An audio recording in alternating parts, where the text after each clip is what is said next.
Hei, salutare și bine v-am găsit la un nou episod de Car Parking.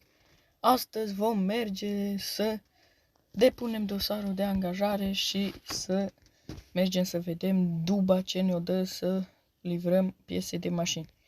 Mergem acum prima dată la primărie să dăm dosarul să semnăm. Așa. Și apoi mergem acolo la benzinărie să-i dăm la șeful bani. Să-i dăm dosarul. Așa. Bun, revenim după ce am plătit. Am revenit și am plătit, am dat dosarul și acum mergem la șeful la benzinărie să îl dăm lui. Și trebuie să vă spun și câți bani iau pe tură. Pe tură iau, cât credeți? 5.000. 5.000 iau pe tură cu mașina, cu duba. Nu. Cam atâta. Și duc până în deșert acolo, îl duc. Acolo de la mecanic de aici la celălalt mecanic din deșert. Bine, acum nu. Mă bag cu mașina acolo și îl las și după aceea ne ducem să vedem duba. Dar duba a zis că de aici ne-o dă. O să vedem. Atunci mașina o parchez aici, tot aici. Bun, hai, dar nu las aici. Parchează cineva aici, ne-o lăs. Aici. E bun aici, e bun. De asta e așa. Băi, patinează un pic. Că o dăm un pic mai în sus, poate mai parchează vreo unul. Atât. Bun, hai că o dăm și înainte. Gata. Bun, revenim. Am revenit, aceasta este duba. Și a zis că de aici să o parchez și de aici să o iau. Pentru că nu știu de ce, dar... Și dăm cu spatele, încet, să vedem dacă iese, dar este, că am mai ieșit de ea. Ia uitați-vă, e frumoasă și duba aceasta este. BN68 CRP. De la Car Parking. Bine, trebuie să scrie firma de la ăsta, dar nu. Jucat. Car Parking este și firma. Și dăm să mergem să luăm piesele, să le ducem la deșert pentru a lua bănuții. Opa, frână înapoi. Zice că trebuie să o bag așa. Bun, o bag pe aici. Trebuie să o bag cu spatele acolo în ea. Nu știu, de data asta parcă numai roți duc sau habar n-am. Oricum îs multe de dus într-una.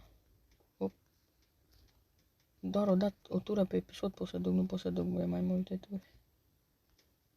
A zis. Atâta, bun. Opa. Așa. Revenim după ce am încărcat băieții și pornim la drum. Am revenit, plecăm la drum către deșert. Oricum noi ne stăm nici chiar așa de departe, dar până mergem, până venim, până mergem iarăși acasă, mai durează oricum puțin. Hai să vedem, merge bine. Nu uitați, dacă vă place acest videoclip, să dați like și subscribe, bine și înțeles.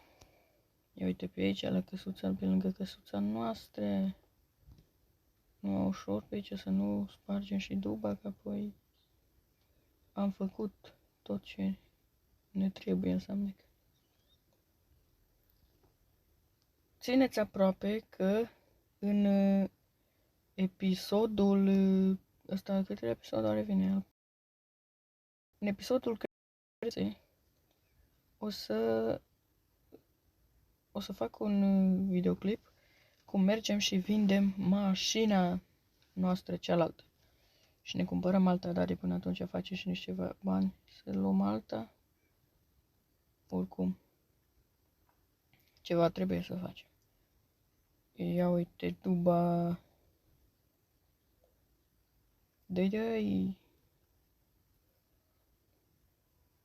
Ceacalule. Bun, știți ce voi mă zic. Dacă nu v-ați uitat până acum la canalul meu de YouTube, celălalt Vlad de la Bistrița, acela cu muzica, vă rog să o faceți chiar acum și să verificați comentariile, pentru că am scris acolo că pe 1 aprilie urmează altă piesă. Și urmează o piesă și vă zic și numele, că n-am de ce să ascund, iar numele este Ea nu te înșela pe tine. Asta este numele. N-am... Și aici, și na, cam așa e. Și aici trebuie să aducem noi piesele. Dă-i, dubița.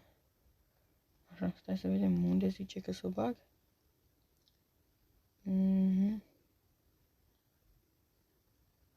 Stai să mă duc să vorbesc cu omul aici.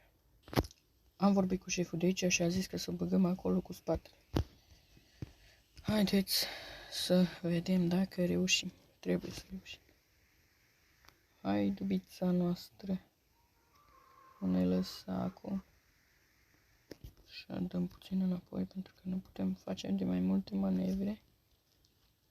Mai înainte, hopa, înapoi. Bun, așa, să dăm înapoi. Aici. Da, aici. Bun. Am adus și acum mergem să descărcăm și revenim. Am revenit, am descărcat și acum mergem acasă să luăm banii. Pe unde trebuie să luăm? În jos. Am și uitat drumul deja. A, da. Dă-i. E bună dubița asta. Foarte, foarte bună. Haideți. Mergem acasă, mergem și luăm... Mergem, lăsăm dubița. Luăm banii și luăm mașina și ne ducem acasă. Cred că ăsta o să fie cel mai lung episod până acum. Dar oricum de acum o să urmeze episoade mai lungi. Bine, chiar de 1 ceas nu, dar 10 minute maxim urmează. Ia uite. N-am prea fost pe drumul ăsta, nici nu mai știu exact cum e, dar... Văd că e bine, merge bine drumul. Bă, ce se tot blochează, mă? Înțeleg că e jocul, cum e, dar... De ce se tot blochează? Asta nu înțeleg. Aici trebuie, opa, așa.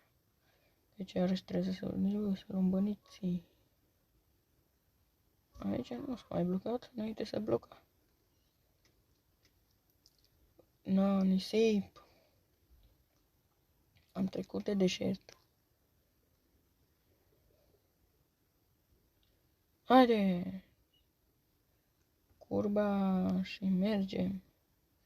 A zis că mașina asta nu pot să o lăs acasă, dar mai bine așa, pentru că oricum nu-i departe să mă duc cu mașina mea până acolo. Dar na. Dă-i la primărie. Nu mai avem la ce merge acum. Amabil. Bun, ne-am întors. Nu este un timp să ajung cu coletele, să le aduc repede. Când ajung. Oricum, bine, nu am voie să stau din misiune, dar nu. Și acum o băgăm din nou la loc. Stai să vedem să mai vorbesc acolo. Aici trebuie să o lăs. Lasă, o zis că să o lăs aici, să nu o bag dincolo, o lăs din coace. Bun. Mergem să luăm banii. Haideți! Hai. Așa, am luat banii, 50.000 și mergem la, unde credeți? Unde tot mergem? Mergem să luăm mașina. Mergem să ne luăm mașinuța și ne... Acare! Ia uite că deja e mai de 10 minute, aproape 10 minute de facem, oricum 10 minute până nu știu ce, până ajung acasă. Dă-i! Bă, raportinează ăsta, mă. Așa, am la bani, ce ne mai trebuie alte lucruri decât, opa! Eu uite că acum intram el. de intram în el, cine o mai repara? O, și dădeam la el vechi. Na, ne-am făcut misiunea deja. Foarte lung și episodul de astăzi. Are... Bun, dragii mei, vă mai spun o dată, dacă v-a plăcut acest vlog, să dați like și subscribe. Și să urmăriți celălalt cont, Vlad de la Bistrița, și să stați aproape până pe 1 aprilie, pentru că urmează o nouă piesă. Și mașina asta o lăs așa deocamdată. O lăs așa. Bun. La revedere, ne vedem într-un alt vlog. Pa!